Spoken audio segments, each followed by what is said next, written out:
చిన్ననాటి స్నేహితులం. 1వ తరగతి నుంచి 10వ తరగతి వరకు ఒకటే పాఠశాల, ఒకటే మైదానం, అన్నిటిలోనూ కలిసి ఉండేవాళ్ళం. మా బాల్యమంతా నవ్వులతో, అల్లరితో, ఆశలతో నిండిపోయి ఉండేది. కానీ మా దారులు వేరయ్యాయి. కొత్త కాలేజీలు, స్నేహాలు. రోజూ మాట్లాడుకునే మేము కనిపించినప్పుడు మాట్లాడుకునే స్థితికి చేరాం. వాడు ఆర్మీలో చేరాలనే లక్ష్యంతో జీవించేవాడు. రోజంతా పరుగులు, కఠినమైన శిక్షణ, వ్యాయామం. వాడిని చూసి చాలా మంది ఇన్స్పిరేషన్ గా తీసుకున్నారు, ఉద్యోగాలు పొందారు. కానీ వాడికి మాత్రం అదృష్టం కలిసి రాలేదు. ఎంత కష్టపడ్డా చివరిలో ఏదో అడ్డంకి. అయినా వాడు ఆగలేడు. ఇంకోసారి ప్రయత్నిస్తా అనేవాడు. ఎందుకో తెలియదు, దేవుడు కూడా వాడికి పరీక్ష పెట్టాడు. ఆరోగ్యం దెబ్బతింది, బలహీనంగా మారాడు. కానీ వాడు మాత్రం చిరునవ్వుతో ఇంకా నా పోరాటం ఆగలేదు అన్నాడు.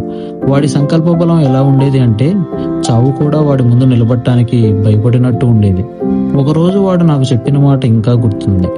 జీవితం మనకు ఏమిచ్చింది అని కాదు, మనం ఎంత ధైర్యంగా ఎదుర్కొన్నామో అదే గెలుపు అని.